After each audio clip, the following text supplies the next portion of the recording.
of DDS, si Mr. Ril Tucker. Kakasuhan ni Attorney Cristina Conte. Baka nakalimutan nyo, si Sas Rugandos na kaibigan ni Maharlika, kinasuhan din ni Cielo. Naalala nyo si Cielo? Kinasuhan din si Sas Rugandos. Yan ang mapapala ninyo. Lahat kasi, pag binira ninyo, make sure na hindi kayo patulan.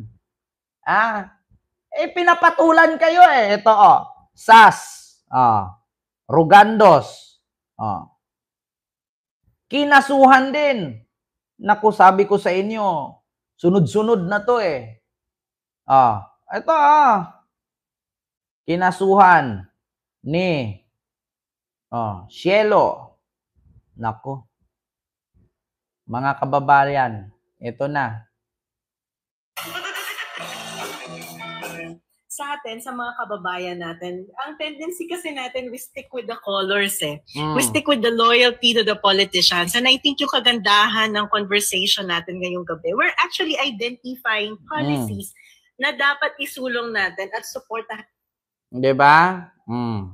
Nag-file na. Na-file ko.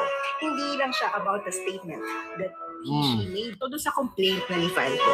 Hindi lang siya about the statement that she made in one platform, but several platforms, and how that statement was re-echoed by several individuals na kasama sa network niya, na ang statement ay defamatory at nagpapakalat ng mga hindi totoong impormasyon. And I think yung tactic na yan ay ginagawa dun nga sa mga taong nagtatry mag-point out ng pinapakalat nilang fake news. So tingin ko, napapanahon na umaksyon sa mga ganitong klaseng tao.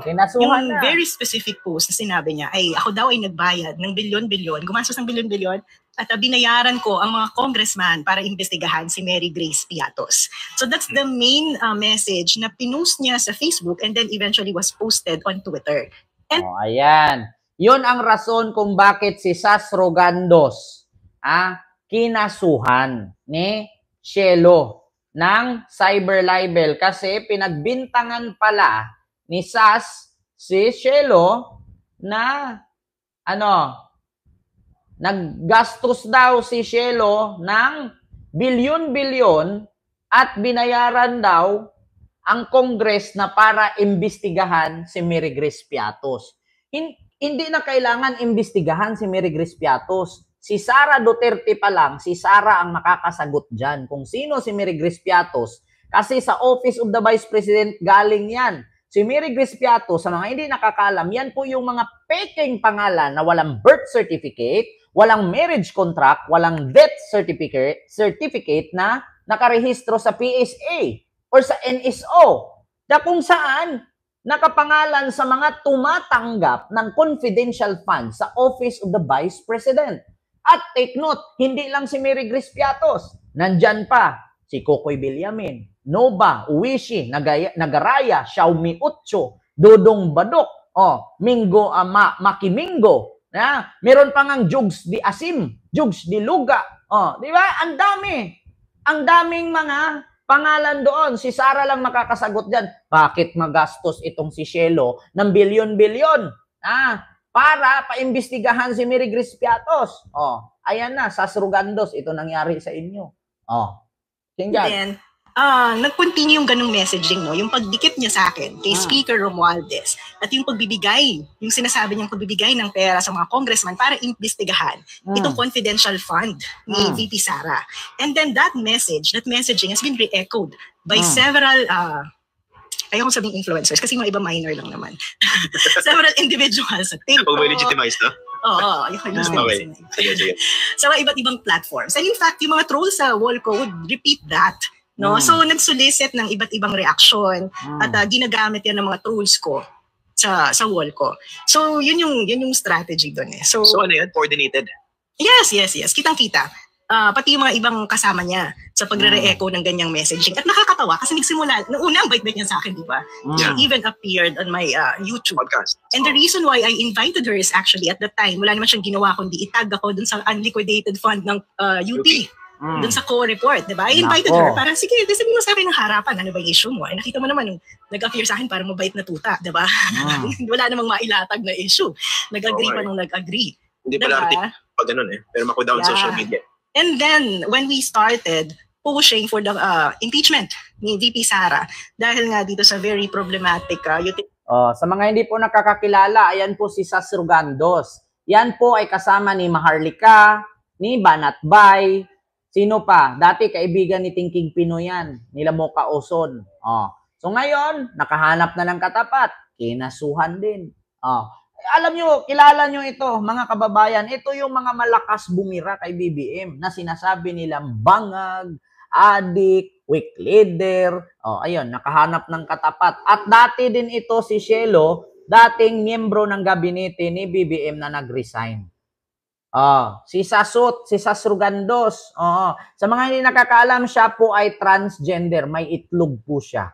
Hindi po siya babae. Trans po siya. Yan. Deserve nila yan. Yan nangyari. Si Mr. El Toker, si Sas. Bukod kay Sas. Ito pa. Maharlika. Nako, sunod-sunod na to mga kababayan. Maharlika. Nako po. Nasa Interpol. Nako po mga kababayan. Maharlika. Ano yan? Ito na, si Maharlika. Interpol para habulin ang mga Pilipinas magpapatulong din sa Interpol para habulin ang mga Pinoy vloggers sa ibang bansa na sangkot sa fake news. Kasama mo sa balita si Radyo Manjario sa Piña, Florida. Jai! RNN Live Report!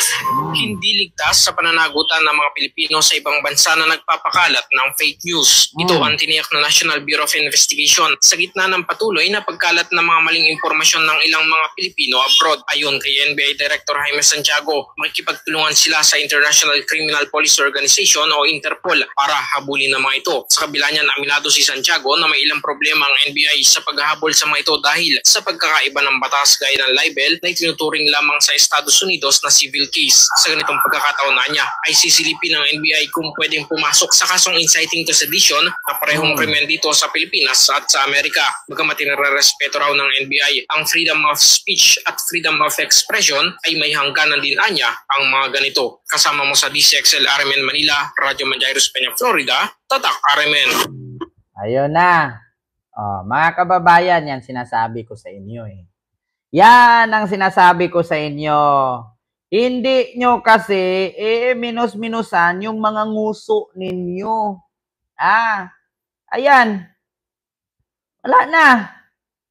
Pinagkakasuhan na kayo. Ang tatapang ninyo kasi. Akala niyo kasi hawak niyo mundo. Kayo na may-ari ng mundo. Paano yan ngayon? Yung mga tao na binangga ninyo, ay, mga kababayan, ay nako. Wait lang nga mga kababayan. Yan. Yan ang napapala. Kaya, sa totoo lang mga kababayan, pag mga ganong bagay, minus-minusan nyo.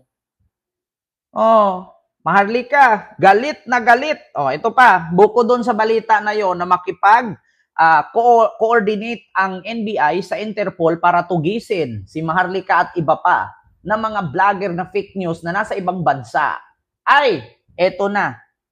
Jaime, galit na galit. Jaime Santiago. Maharlika. Naku, Maharlika. Sabi ko sa iyo, Maharlika, parang iba na. Asaan na? Yes. We know na nandun siya, nakapage siya sa Amerika. But then, dito pinapalabas yung kanyang mga fake news, yung mga trolls niya. So, she will be liable here sa Philippines ng inciting to sedition, cyber libel, bahala siya sa buhay niya.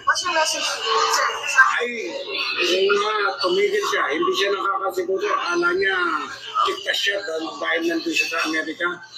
Galit na, hindi lang ang NBI, ang taong bayan, galit na sa kanya. Yes, yung mga vloggers natin ay nakulog yung gawing katuwaan. Meron naman katuwaan lang eh. Huwag yung gawing katuwaan yung ating social media na gumaganda na tayo, digital na tayo, babaguhin mo ang ating social media. Ay hindi tama. Kaya yun, sinasabi ko lagi, meron tayong freedom of speech and of expression, but that is not absolute. No? Pagka lumalampas ka na, kailangan ng kalusin. Hanapin niyo, sir. Yes, we know na nandun siya, nakabase siya sa Amerika. But then, dito pinapalabas yung kanyang mga fake news, yung mga trolls niya. So, she will be liable here sa Philippines. Ayan na, Marlica. Yan ang sinabi ko sa'yo. Apakatapang mo kasi. Ayan o, hinamon pa niya.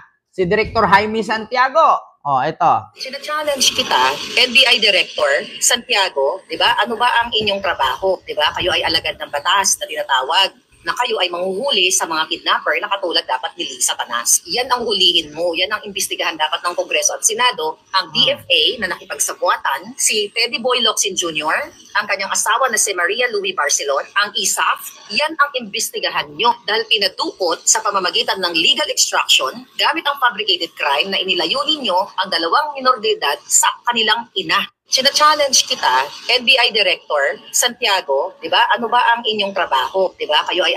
Ayan na, Marlica. Pa-challenge ka pa. Oh. Sabi ko sa'yo, hindi lahat kahit saan ka mag-ikot. Oh. Hello, Sas. Na-deposit na ba yung bayad? Oh. Kanina, nag-live pa kayo dalawa ni Harry Roque. Nagyabang pa si Harry Roque. Sabi ni Harry Roque kanina, ang sarap talaga ng asylum seeker ka, hindi ka mahuli-huli. Di ba? Ito sabi, Harry Roque at Maharlika, nako, masarap daw ang asylum seeker. Hindi daw mahuli-huli. Akala siguro ni Harry Roque hanggang kailan yung kanyang pag-a-asylum dyan sa Netherlands. Bakit, Harry Roque? Hindi ba nauubos ang pera na galing sa Pogo?